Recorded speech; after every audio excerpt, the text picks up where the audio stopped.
Gold trusted gold buyers తాకట్టులో ఉన్న బంగారాన్ని విడిపించి ఈ రోజు ఉన్న మార్కెట్ ధరకే కొనబడును. మరిన్ని వివరాలకు సంప్రదించండి 7771077720. Welcome to RTV. నేను మీ గయాజ్ని. గూడూరు చెందిన శ్రీకాంత్ ఓ కేసులో గత 10 ఏళ్ల నుంచి నెల్లూరు సెంట్రల్ జైలులో జీవిత శిక్ష అనుభవిస్తున్నాడు. అయితే ఇటీవల కాలంలో అతను పెరోల్ మీద వచ్చి ఓ మహిళతో వివాహం చేసుకునేందుకు అన్ని అంటే కార్డులతో పాటు పెళ్లి కార్డులతో పాటు అన్ని సిద్ధం చేసుకోవడం జరిగింది. అయితే అతను ఆగస్టు 4వ తేదీన పెరోల్ మీద జిల్లా సెంట్రల్ జైలు నుంచి రావడము, ఆ తర్వాత 13వ తేదీ వివాహం జరగాల్సి ఉంది. అయితే అతను ఓ దినపత్రికల్లో వచ్చిన కొన్ని వార్తల కారణంగా అతన్ని పెరోల్ను రద్దు చేయడం జరిగింది. అయితే ఇటీవల కాలంలో వరుసగా శ్రీకాంత్ వెనకాల, ఆ పెరోల్ వెనకాల ఓ మహిళ హస్తం ఉంది. ఆ మహిళ మొత్తం కీలక పాత్ర పోషిస్తుందంటూ ఓ మహిళ మీద ఓ దినపత్రికలు వరుసగా కథనాలు అయితే వస్తున్నాయి. దీని మీద మాట్లాడేందుకు అయితే మాకొచ్చిన అనుమానం ఆ మహిళే అని అనుమానం. కొన్ని ఆధారాల కారణంగా ప్రస్తుతం అరుణ మనతో ఉన్నారు, ఆమెతో మాట్లాడుతాం. నమస్తే అరుణ గారు. అసలు ఏంటి అంటే ఇటీవల ఒక పత్రికల్లో అంటే శ్రీకాంత్తో ఈరోజు అంటే 13వ తేదీ వివాహం జరగాల్సి ఉంది, అంటే మళ్ళీ పెరోల్ క్యాన్సిల్ అవ్వడము, మళ్ళీ వెళ్ళిపోవడము, అతను వెనకాల మీరే ఉండి ఎంత కథ నడిపిస్తున్నారు, సెక్రటరియట్లో ఒక అధికారితో లాల్యూచితో ఈ బెయిల్ వచ్చిందని అన్ని రకరకాల కథనాలు వస్తున్నాయి. ఏంటి అసలు ఈ గొడవ, అసలు ఏంటి? అదే అండి, నేను కూడా చూసాను. ఒక ప్రముఖ దినపత్రిక కూడా రాశారు. అయితే వాళ్ళు రాసిన దానిలో ఏది కూడా వాస్తవం లేదు, అవాస్తవాలే రాశారు. 2 స్టేషన్లో షీట్లు ఉన్నాయని రాశారు, అది పాసిబుల్ కాదు. తర్వాత వచ్చి 2 ఎస్పీలు నాట్ రికమెండ్ చేశారని రాశారు. 2 ఎస్పీలు నాట్ రికమెండ్ చేయడానికి ఎలా గూడూరు 2 టౌన్ లిమిట్స్లో నేను నివాసం ఉంటాను అని చెప్పి ఆయన గూడూరు 2 టౌన్ లిమిట్స్లో నేను పలానా దగ్గర నివాసం ఉంటాను, గూడూరు 2 టౌన్ లిమిట్స్ సిఐ గారు, గూడూరు డిఎస్పీ గారు, తిరుపతి ఎస్పీ గారు ఆ పెరోలు రిమార్క్స్ అనేవి రికమెండ్ ఆర్ నాట్ రికమెండ్ అనేవి ప్రాసెస్ అండి. నెల్లూరు జిల్లా ఎస్పీ గారికి అసలు సంబంధమే లేదు, ఆయన తీసుకొచ్చి దీంట్లో కలిపారు. ఒకటి ఆ నివేదికలో కూడా 2 టౌన్ సిఐ గారు రాసినటువంటి ఏదైతే తప్పుడు నివేదిక ఉందో దానిలో అసోసియేట్ అని నా పేరు రాశారండి. ఒకటి అరుణ గారు, అసలు మీ నేటివ్ ప్లేస్ ఏమిటి, మీరు ఏం చేస్తున్నారు ఏంటి? నా నేటివ్ ప్లేస్ నేను పెద్ద పడుగుపాడులో పాత హర్జనవాడ అనే గ్రామంలో, చిన్న గ్రామంలో జన్మించాను. మా తల్లిదండ్రులు కూడా, మా అమ్మ పాలిటిక్స్, మా నాన్న కాంట్రాక్ట్, నా చాలా చిన్న కుటుంబం. నేను ఒకప్పుడు వెలుగు డిపార్ట్మెంట్లో పనిచేసేదాన్ని. మా అమ్మ అప్పటికే వార్డు మెంబర్ అండి, వైసీపీలో 14లో గెలిచిన వార్డు మెంబర్. 2014లో గెలిచినటువంటి వార్డు మెంబర్. అయితే మా అమ్మగారు 19 ఎలక్షన్స్ నాటికి పోలవరెడ్డి శ్రీనివాసరెడ్డి గారి సమక్షంలో టీడీపీ కండువా కప్పుకోవడం జరిగింది. ఆ యొక్క రాజకీయ కుట్రలు, ఆ యొక్క లోకల్ గొడవల్లో నన్ను ఇబ్బంది పెడతా ఉన్నారు వెలుగు డిపార్ట్మెంట్లో పనిచేసినప్పుడు. నేను అవన్నీ తట్టుకోలేక అప్పుడున్నటువంటి శేషగిరి బాబు ఐఏఎస్ గారికి నేను రిప్రజెంటేషన్ ఒకటి పెట్టుకున్నాను. ఇలా నా మీద రకరకాల ఆరోపణలు చేస్తూ ఉన్నారు, పత్రికల్లో వేస్తూ ఉన్నారు, ఇది మీరు ప్రాపర్గా థర్డ్ పార్టీ ఎంక్వైరీ చేయమని వేశాను. అప్లికేషన్ పెట్టుకుని థర్డ్ పార్టీ ఎంక్వైరీ జరిగింది, నా మీద ఏం లేదని తెలుసుకుంటున్నారు. అయిపోయిన తర్వాత ఆ యొక్క లోకల్ నాయకుడు ఎవరైతే ఉన్నాడో ఆయన ప్రధాన అనుచరుడు నల్లపరెడ్డి కృష్ణకుమార్ రెడ్డి గారికి, ఇప్పుడైతే వాళ్ళిద్దరు గొడవలు అయ్యి విడిపోయారు, కాలం నిర్ణయించింది అదే తప్పుడు ఆయన అని. ఒకప్పుడు ప్రధాన అనుచరుడు ఆయన చేసిన రాజకీయ కుట్రలో నా మీద కేసు పెట్టించాడు వెంకటస్వామి అనే ఆయన చేత. విధులకు ఆటంకం కలిగించిందని నా పై అధికారి అయ్యేసరికి నా విధులకు ఆటంకం కలిగించిందని నా మీద కేసు పెట్టించారు. నాకు ఇంకా దాని మీద వెక్స్ అయిపోయి నేను బయటకు వచ్చేసాను, నాకు జాబ్ వద్దు ఏమొద్దు అనేసి. ఏ వైసీపీ వాళ్ళైతే నన్ను ఇబ్బంది పెట్టారో అదే వైసీపీలో నేనంటే ఏంటో చూపించుకోవాలి అని చెప్పేసి అదే పాత హర్జనవాడ నుంచి నేను దిశ ఫౌండేషన్ అని ఒక ఫౌండేషన్ స్టార్ట్ చేసి అది రాష్ట్ర వ్యాప్తంగా మెంబర్షిప్ చేసుకొని నేను దిశ అరుణగా ఎదిగాను. అంతే, ఏ రాజకీయ దిశ అరుణగా ఎదిగాను. నా ఇంటి పేరు మర్చిపోయి నన్ను దిశ అరుణగా ఆంధ్రప్రదేశ్ లో ఉన్నటువంటి మహిళా మండలందరూ కూడా ఆదరించారండి. 36,500 మందితో నేను దిశ ఫౌండేషన్ స్టార్ట్ చేసి సక్సెస్ఫుల్ గా ఎక్కడా కూడా చిన్న అలిగేషన్ లేకుండా నేను దాన్ని రన్ చేశాను. ఆ చేసినప్పటి నుంచి నా మీద ఒక అలిగేషన్ కానీ, ఒక శత్రుత్వం కానీ, ఒకరు కౌంటర్ చేసి కానీ, లేకపోతే ఒక ప్రెస్ మీట్ పెట్టి కానీ లేదండి. ఎక్కడా కూడా లేదు. నా దృష్టికి వచ్చినటువంటి మహిళా సమస్యలు ఏవైతే ఉన్నాయో, ఇప్పుడు ఎగ్జాంపుల్ శ్రీకాకుళం అంటే ఆ కన్సల్టెంట్ మంత్రుల్ని, ఆ కన్సల్టెంట్ అధికారుల్ని, వాళ్ళతో నేను కాంటాక్ట్ అయ్యి వాళ్ళకి అప్పచెప్పేదాన్ని. కానీ ఎప్పుడు కూడా లా అండ్ ఆర్డర్ నా చేతులు తీసుకోవాలన్న దురుద్దేశం మాత్రం నాకు ఎప్పుడు లేదు. ఈ జిల్లాలో దిశ పోలీస్ స్టేషన్ ఏది, ఉమ్మడి నెల్లూరు జిల్లాలో ఉన్నటువంటి దిశ పోలీస్ స్టేషన్ ఏదైతే ఉందో ఆ స్టేషన్కి నేను అఫీషియల్ ఫ్యామిలీ కౌన్సిలింగ్ మెంబర్గా నియమించబడ్డాను. ఆ కౌన్సిలింగ్ పర్పసే వారానికి 2 రోజులు నేను స్టేషన్కి వెళ్ళేదాన్ని తప్ప మిగతా ఏ రోజు కూడా నేను స్టేషన్కి వెళ్ళిన దాఖలాలు కూడా లేవు. వాస్తవం. అంటే మీరు దిశలో పనిచేసినప్పుడు స్టేట్లో ఉండే కొంతమంది ఐఏఎస్ ఐపీఎస్ అధికారులతో మొత్తం బాగా పరిచయాలు ఉండేవి. ఆమె ఎస్ఐలు కాదు, సిఐలు కాదు, డిఎస్పీలు కాదు, ఎస్పీని సైతం ట్రాన్స్ఫర్ చేయించేంత గట్స్ ఉన్న మహిళ అనేది కూడా పత్రికలు చెప్తుంది. నిజమేనా అది? Free publicity. Free publicity. Total గా ఫ్రీ పబ్లిసిటీ. నిజంగా మీరు ట్రాన్స్ఫర్ చేసే సీన్ లేదు. నన్ను పెద్దదాన్ని చేస్తున్నారు పత్రికలో.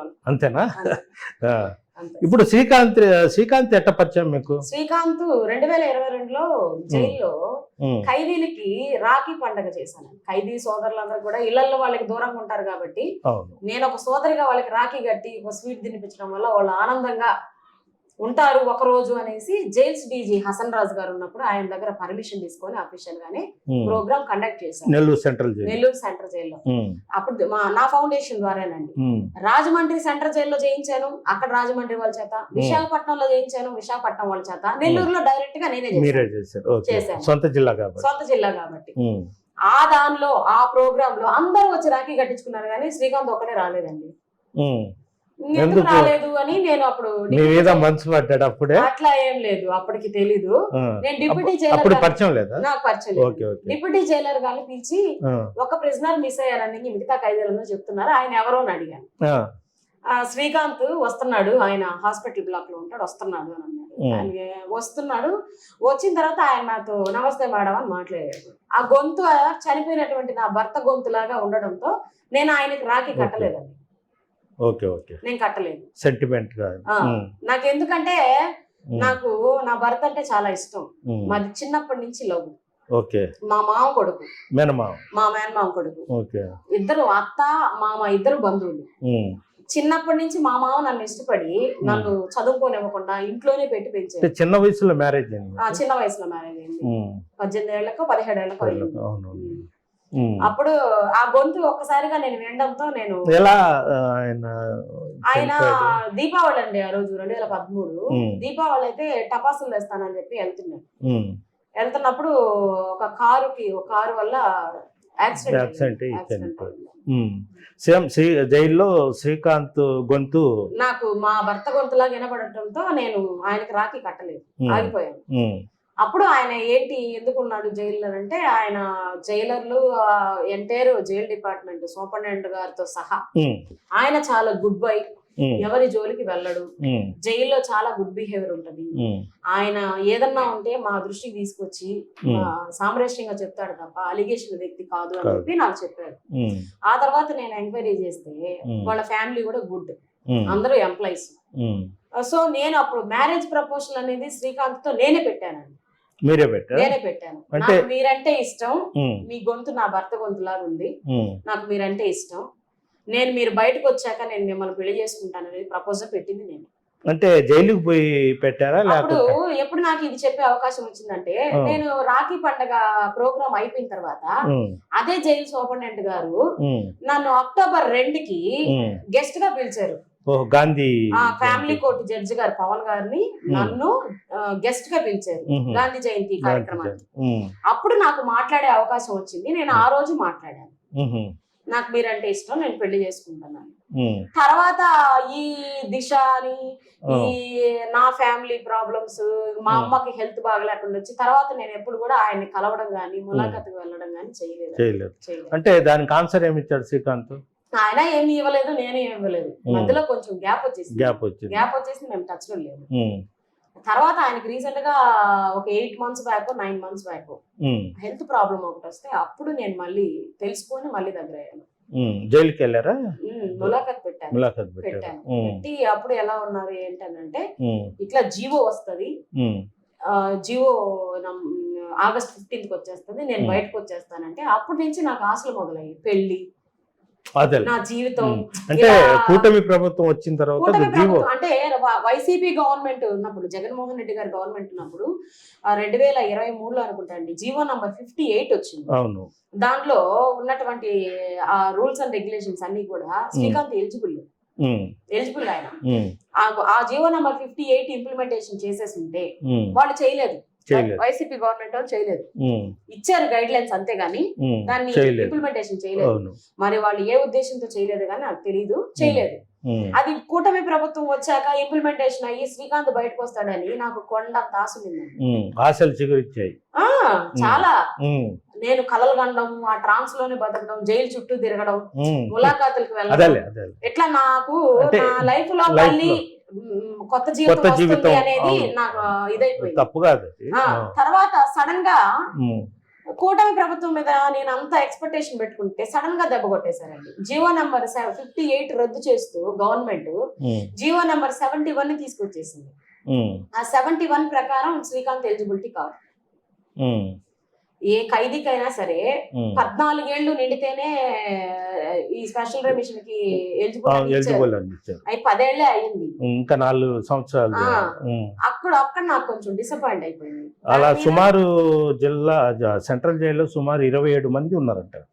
మామూలుగా అయితే రాష్ట్రం మొత్తం మీద 300 చిల్లర మంది 58 ప్రకారం ఎలిజిబుల్ అండి. 71 తీసుకొచ్చేసారా. మొన్న ఇద్దరే రిలీజ్ అయ్యారు నెల్లూరు సెంట్రల్ జైల్లో, ఇద్దరే. అది దాని మీద గవర్నమెంట్ కి అంటే నాకు ఇప్పుడు మీరు అన్నట్టు ఈ ప్రముఖ దినపత్రికల్లో వచ్చిన కథనాలే నిజమైతే, నాకంత సర్కిల్ ఉంటే నేను పెరోల్ ఎందుకు తెచ్చుకుంటాను? జీవో నంబర్ 71 రద్దు చేయిస్తాను కదా, 51 ఇంప్లిమెంటేషన్ చేయిస్తాను కదా. 71 వద్దు, ఇది నా జీవితానికే కాదు, ఎంటైర్ ఆంధ్రప్రదేశ్ ప్రిజనర్స్ జీవితాల్లోనే ఇది మట్టి జల్లే జీవో అని కొట్లాడి నేను జీవో నంబర్ 71 రద్దు చేయిస్తాను. కొత్త జీవో తెచ్చుకో అని శ్రీకాంత్ బయటకు తెచ్చుకో. నాకు అంత సీన్ లేదు. నన్ను అనవసరంగా ప్రముఖ దినపత్రికలలో ఆకాశానికి ఎత్తేస్తున్నారు. తెలియదండి నాకు, ఎవరు చేయిస్తున్నారో తెలియదు, ఎవరు వేయిస్తున్నారో తెలియదు, ఎవరు దీని వెనకాల ఉన్నారో నాకు తెలియదు. ఇప్పుడు జైల్లో ఉన్నాడు అంటే 4 సంవత్సరాలకైనా ఖచ్చితంగా శ్రీకాంత్ వస్తాడనే మీరు మ్యారేజ్ చేసుకోవాలనుకున్నారా? అవునండి. ఇప్పుడు 13వ తేదీ మ్యారేజ్ అని కార్డు కూడా వేశారుగా. అవునండి, అంటే 12వ తారీఖు మంగళవారం తెల్లవారితే 13వ తారీఖు తెల్లవారు జామున 3 గంటలకి ఇక్కడే గుడిలోని కోదండరామ స్వామి టెంపుల్లో మ్యారేజ్ పెట్టుకోవాలని చెప్పేసి మేము శ్రీకాంత్ అమ్మ నాన్న తమ్ముడు మొత్తం ఒప్పుకున్నారా? వాళ్ళ కుటుంబ సభ్యులు, మా కుటుంబ సభ్యులు మొత్తం ఒప్పుకున్నారు. శ్రీకాంత్ కి పెళ్లి కాలేదు, పెళ్లి కాని అబ్బాయి. నా లైఫ్ లో మైనస్లు ఉన్నాయి, నా లైఫ్ ఒప్పుకోరేమో అని కొంచెం నాకు కూడా భయం వేసింది. కానీ వాళ్ళ కుటుంబం చాలా గొప్పది కాబట్టి నన్ను అర్థం చేసుకున్నారు. ఎడ్యుకేషన్ ఫ్యామిలీ మొత్తం. పోతే శ్రీకాంత్ పెరోల్ మీద ఎప్పుడు వచ్చాడు? ఆగస్ట్ 4వ తారీఖు వచ్చాడు. వచ్చిన తర్వాత ఈ ముహూర్తాలు మొత్తం చూసుకున్నారు మీరు. 13వ తేదీ పెళ్లి. మళ్ళీ పెరోల్ ఎప్పుడు క్యాన్సిల్ అయింది? 8 రోజులు ఉన్నాడు. 12వ తారీఖే క్యాన్సిల్ అయింది. 12వ తారీఖు భోజనం టయానికి క్యాన్సిల్ ఆర్డర్ వచ్చిందని సిఐ గారు, ఇద్దరు సిఐలు వచ్చారు, శేఖరబాబు సిఐ, శ్రీనివాస్ సిఐ, ఇద్దరు వచ్చి క్యాన్సిల్ అయిందని చెప్పారు. అంటే శ్రీకాంత్ పెరోల్ వెనుక ఓ మహిళ కీలక పాత్ర పోషించింది. ప్రిన్సిపల్ సెక్రటరీ ఆమెకు అండగా ఉండి ఈ జీవోనే ఇచ్చేసి పెరోల్కి రంగం సిద్ధం చేశాడు అనేది వార్తలు వస్తున్నాయి. అబద్ధం అండి అది. అసలు నేను శ్రీకాంత్ వాళ్ళ ఫాదర్ ని తీసుకెళ్ళినప్పుడు, రిప్రజెంటేషన్ తీసుకెళ్ళినప్పుడు ప్రిన్సిపల్ సెక్రటరీ గారు అసలు లేరండి ఫేషిలో. ఆయన ఫేషిలో లేరు. మేము చూసి కూర్చొని ఆయన ఇంకా రాడు, ఎక్కడో మీటింగ్ ఉందని బయటకు వెళ్ళిపోయారని చెప్తే, మేము పెట్టుకున్నటువంటి రిప్రజెంటేషన్ ఏదైతే ఉందో అది సెక్షన్ లో ఇచ్చి మేము రిసీవింగ్ ఫామ్ స్టాంప్ వేసుకుని తీసుకొచ్చేసుకున్నాం అంతే. మేము ఆయనతో డైరెక్ట్ గా అసలు meet అయింది కలిసింది కూడా కూడా లేదు, కలిసింది కూడా లేదు.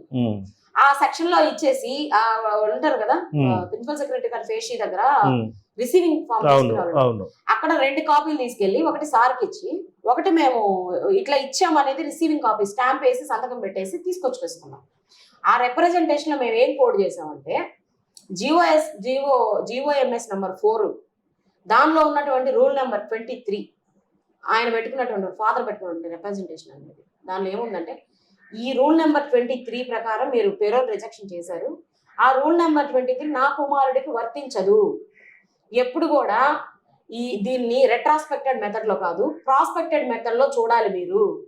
ఇది ఎస్కేప్ తర్వాత నా కొడుకు వాలంటీర్ సరెండర్ అయ్యి 3 సార్లు ఫెరోల్ మీద ఫర్లో మీద వచ్చి గుడ్ కండక్ట్ తో వెళ్ళాడు. అంటే ఒక్కసారి అంటే శిక్ష అనుభవిస్తూ ఒకసారి జైలు నుంచి వెళ్ళిపోయారు. వెళ్ళిపోయిన తర్వాత ఫెరోల్ మీద మళ్ళీ 2 సార్లు వచ్చారు. వాలంటీర్ సరెండర్ అయిన తర్వాత 3 సార్లు ఫెరోల్ మీద ఫర్లో మీద వచ్చి వెళ్ళాడు. గుడ్ కండక్ట్ తో వెళ్ళాడు. ఏ అలిగేషన్ లేదు, ఏ ఎఫ్ఐఆర్ లేదు. సో ఇవన్నీ కూడా మేము మెన్షన్ చేసాం, డాక్యుమెంట్స్ అన్ని కూడా సబ్మిట్ చేసాం. ఆ ఫైల్ అంతా మేము వచ్చేసిన తర్వాత వాళ్ళు ఎప్పుడు తెప్పించుకున్నారో మాకు తెలీదు, ఎప్పుడు చూసారో కూడా మాకు తెలీదు. మేము వచ్చేసిన తర్వాత వాళ్ళు జైలు వాళ్ళు మాకు చెప్పారు, ఇలా పెరోలు శాంక్షన్ అయ్యి మీకు మెయిల్ వచ్చింది శ్రీకాంత్ అని చెప్పి శ్రీకాంత్ చెప్పాడు. నేను అదే టైంకి ములాఖాత్కి వెళ్తే శ్రీకాంత్ నాకు తెలియపరిచారు జైలు నాకు కూడా తెలియదు. మరి నేను ఎక్కడ చక్రం తిప్పాను, నేను ఎక్కడ ఇదయ్యాను అనేది నాకే అర్థం కావట్లేదు. 12వ తేదీ అంటే 13వ తేదీ ఉదయాన్నే పెళ్లి కావాల్సింది. 12వ తేదీ కుటుంబ సభ్యులతో ఈ పెళ్లి కార్యక్రమాలు చేసుకున్నారు. అంటే 12వ తేదీ అరెస్ట్ అయ్యాడా? 12వ తారీఖు వాళ్ళు పెరోల్ క్యాన్సిల్ అయిందని చెప్పి తెలియపరచడానికి వచ్చారండి. సిగ్నేచర్ తీసుకొని పోలీస్ స్టేషన్ తీసుకెళ్లారు, వెంటనే జైలుకి తీసుకెళ్లిపోయారు. ఆ వెళ్ళేటప్పుడు చాలా ఎమోషనల్ అయ్యారు. అంటే కొన్ని గంటల్లో పెళ్లి కావాలి మీరు కానీ అటు శ్రీకాంత్ కానీ ఆ ఆనందము, ఆ ఆలోచనలు ఎదుగుంటాయి. ఒక్కసారిగా శ్రీకాంత్ని పెరోల్ క్యాన్సిల్ అయిందని పోలీసు వచ్చి తీసుకొని పోతుంటే మీకు ఎలా అనిపించింది? ఇంకొక ఆడపిల్ల అయితే ఊరేసుకుని చచ్చిపోయేదండి. నేను చాలా మొండిదాన్ని. ఎన్ని ఇబ్బందులు వచ్చినా, ఎన్ని బాణాలు నన్ను కొట్టినా కూడా నేను తట్టుకొని నిలబడగలను స్టామినా ఉంది నాకు. అంటే కొన్ని గంటల్లో మీ మెడలో నిమిషము నా మెడలో తాళి పడుతుందని కొన్ని గంటల్లో నేను ఊహించుకున్నా. ఇది ఆ డిప్రెషన్ ఇది నన్ను తాకాల్సింది. నాకన్నా ఎమోషనల్ అయ్యాడు కాబట్టి శ్రీకాంత్ తాకి ఈరోజు శ్రీకాంత్కి మెంటల్ కండిషన్ బాగాలేదు. జైలు వాళ్ళు మమ్మల్ని సడన్ గా పిలిచి అతని మానసిక స్థితి మారిపోయిందని తెలియపరిస్తే చెప్పారండి. వాళ్ళ మదరు ఫాదరు నేను జైలు లోపలికి వెళ్ళి సూపరింటెండెంట్ గారితో మాట్లాడి శ్రీకాంత్ని పిలిపించి చూపిస్తే తల్లిదండ్రులను కూడా ఆయన గుర్తుపట్టలేదండి. నన్ను మాత్రం గుర్తుపెట్టి నువ్వు రాత్రి జైలుకి 12 గంటల దాకా ఉన్నావు కదా, జైలు లోపలికి వచ్చి ఎందుకు వెళ్ళిపోయావు అని అడుగుతున్నాడు. శివశంకర్ జైలర్ నన్ను కొట్టారని చెప్పారు నన్ను.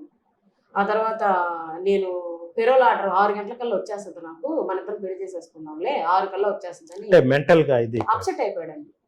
వాస్తవంగా నేను అవ్వాలి అంటే ఇంటికాడి నుంచి వెళ్ళి సడన్ గా పోలీసు రావడము, పెరోల్ క్యాన్సిల్ అవ్వడం, పదండి అన్నప్పుడు చివరిగా శ్రీకాంత్ ఏమైనా మాట్లాడాడు మీతో? శ్రీకాంత్ అమ్మా నాన్నని గట్టిగా పట్టుకున్నాడు, నన్ను గట్టిగా పట్టుకున్నాడు. నేను బాగా కష్టపడుతున్నానా అని అడిగాడు. నేను ఏడ్చే లోపల అంత టైం కూడా మాకు పోలీసు వాళ్ళు ఇవ్వలేదు. ఆయన చాలా ఎమోషనల్ అయ్యాడు. ఎమోషనల్ అంటే ఈ రిజల్టే ఎంత ఎమోషనల్ అయ్యాడనే చెప్పడానికి. అంటే ఒక రకంగా చెప్పాలంటే ఆ దినపత్రిక మమ్మల్ని చంపేసిందండి, మమ్మల్ని ఇద్దరిని చంపేసింది. మేము చచ్చిన శవాలతో సమానం. ఆ స్థితికి తెచ్చుకున్న శ్రీకాంత్ని నేను ఎలా మళ్ళీ బాగు చేసుకోవాలి? నాకు ఆ దినపత్రిక మళ్ళీ తెచ్చిస్తుందా? అంటే బావుటంగా ప్రచారం అయితే జరగడం. అరుణ చాలా IPS IAS అధికారులు ఆమె గుప్పెట్లో ఉంటారు, ఏమైనా చేస్తుంది అనేది ఒక ఆరోపణ అయితే వినిపిస్తాం. ఫ్రీ పబ్లిసిటీ అండి చెప్తున్నాను, ఫ్రీ పబ్లిసిటీ. నేను దిశలో ఉన్నప్పుడు పోలీసు వాళ్ళతో పరిచయం ఉంది. ఎక్కడ ఎంతవరకు దిశ పోలీస్ స్టేషన్ వరకే అండి.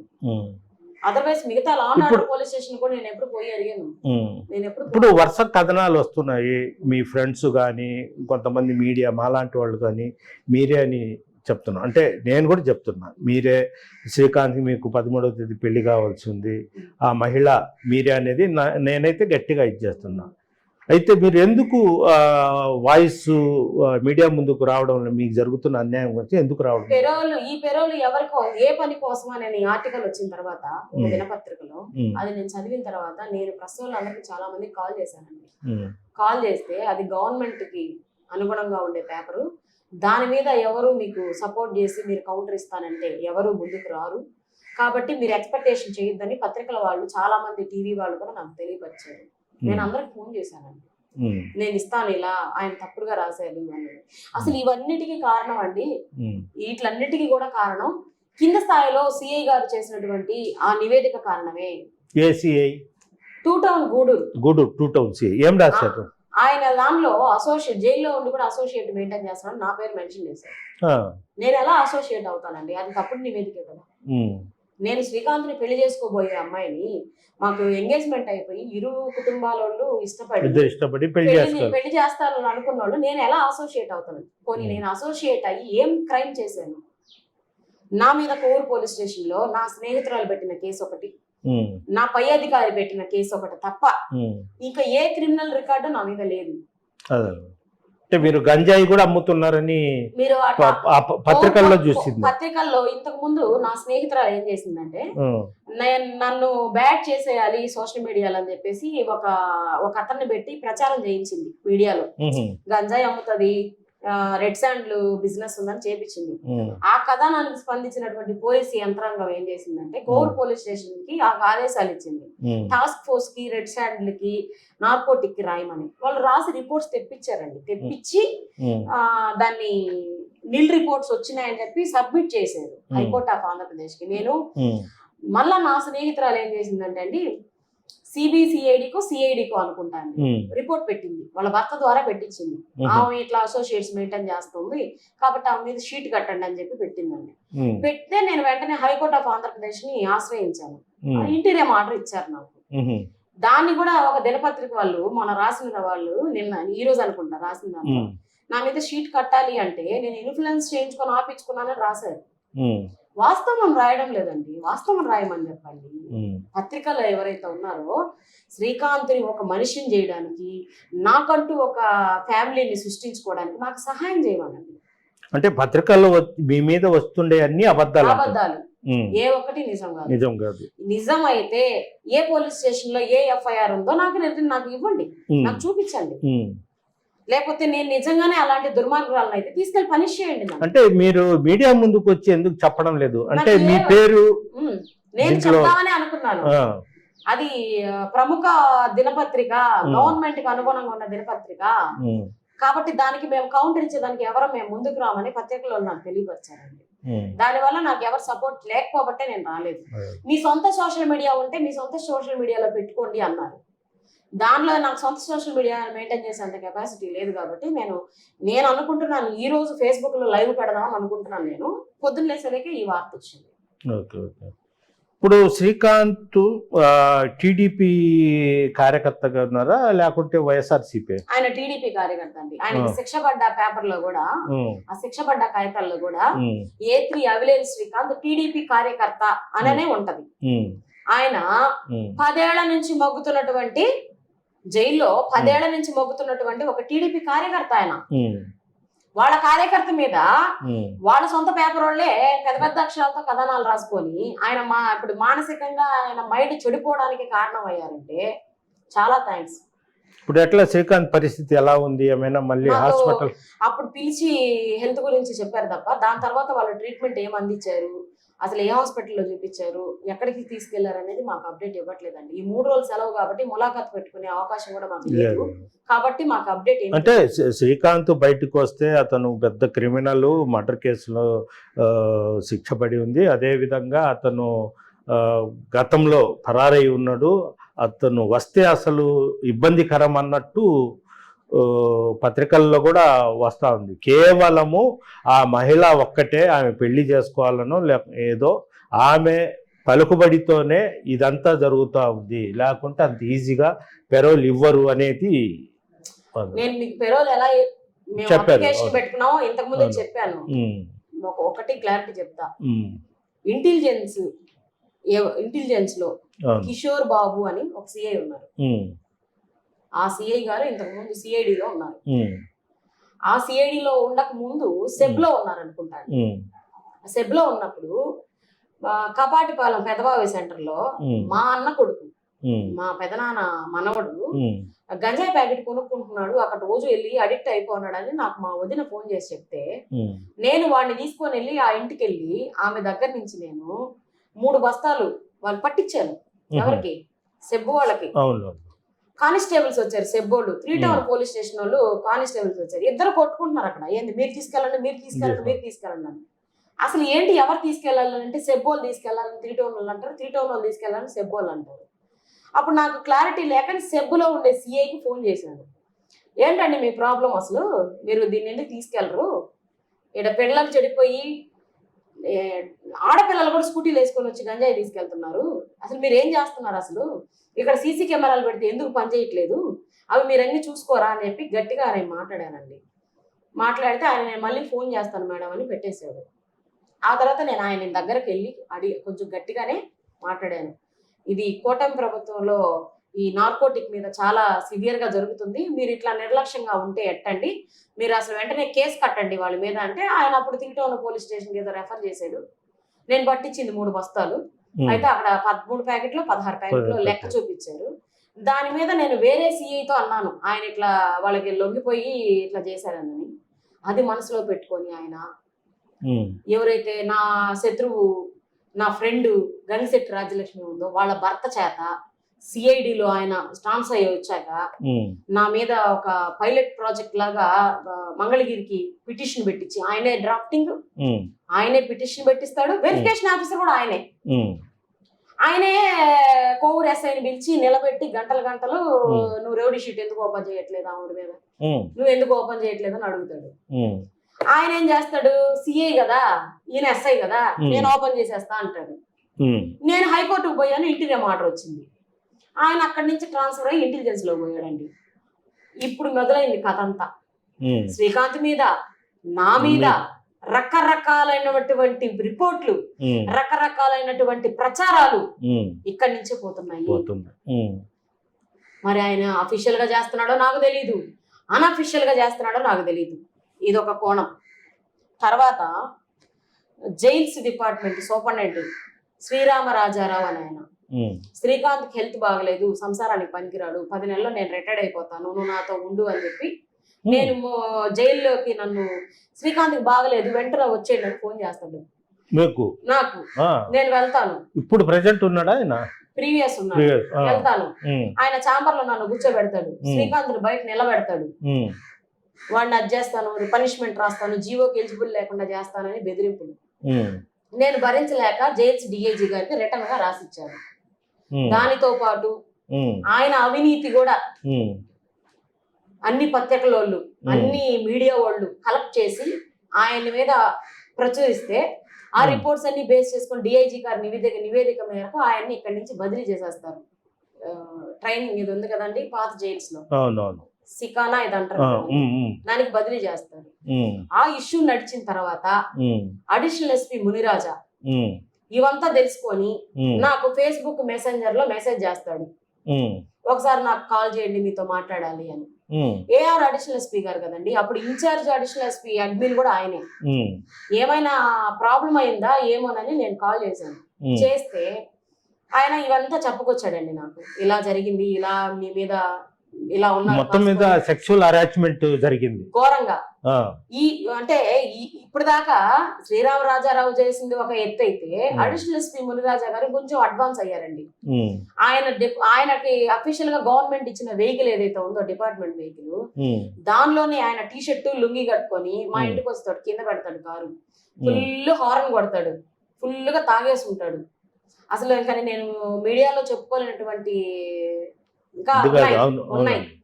ఆయనది వాయిస్ రికార్డు నాకు నా ఫోన్ లో రికార్డ్ అవ్వడంతో నేను ఎస్పీ గారిని కలవడానికి వెళ్ళాను. ఎస్పీ గారు సెలవు అప్పుడు అడిషనల్ ఎస్పీ సౌజన్య మేడం కలిశాను. కలిసిన తర్వాత మేడం గారు పై అధికారులకు తెలియపరిచింది, ఆయన వీఆర్ చేశారండి.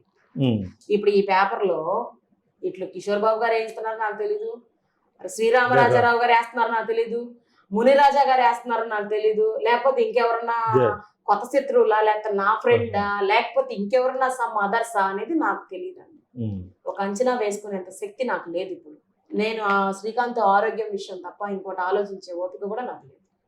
మొత్తం మీద శ్రీకాంత్ బాగా జైలు నుంచి వచ్చిన తర్వాత కూడా మీరు ఖచ్చితంగా వివాహం అయితే చేసుకుంటాను. ఇంక బతికినా చచ్చిపోయినా శ్రీకాంత్తోనే నా లైఫ్. ఇప్పుడు వస్తున్న ఆరోపణలు వీటి అన్నిటిని మీరు ఎదుర్కోగలరా?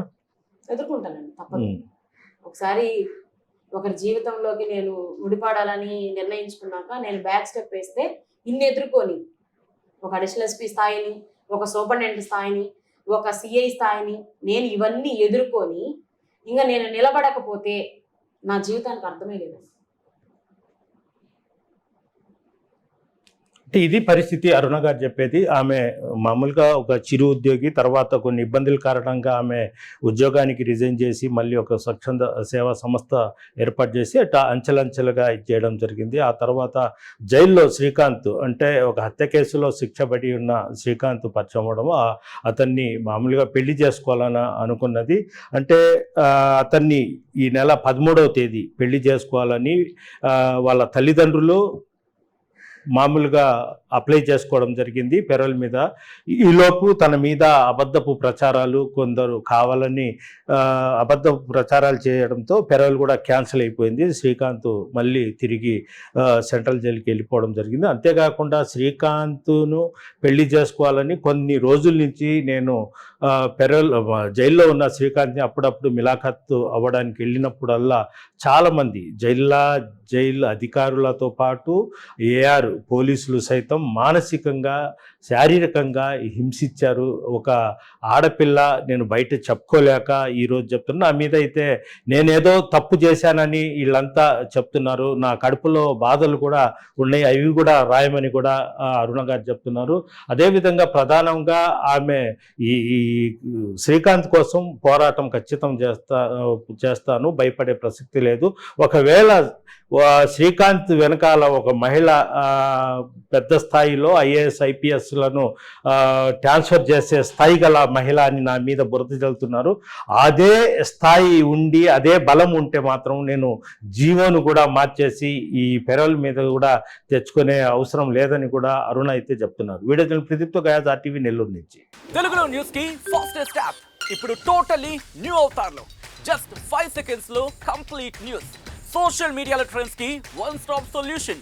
Live TV app voice search option తో ఇప్పుడే డౌన్లోడ్ చేయండి లేదా అప్డేట్ అయిపోండి. యాప్ లింక్ డిస్క్రిప్షన్ లో ఉంది.